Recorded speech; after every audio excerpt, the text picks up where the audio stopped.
exams and all things, and I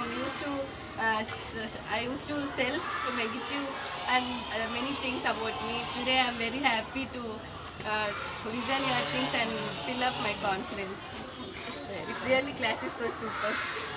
Many things from ma'am. Ma'am has built up our confidence, how to get our confidence level, and when we are writing exam to not get tension, we learned many things, and ma'am showed video.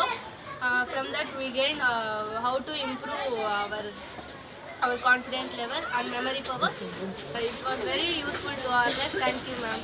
Today's class was really an awesome class wherein Sagarika gave lot of information to the children. It was basically completely about confidence and their memories. The confidence level in the children I could see then and there increasing, and the encouragement was given totally up to their mark, wherein the children were really enthusiastically listening to what all was going on and felt really very happy. A little moment of 1 hour class gave a lot of energy to the children to boost up in their life. It was really necessary at the time, at the moment of exam. It was really a great thing to be done today.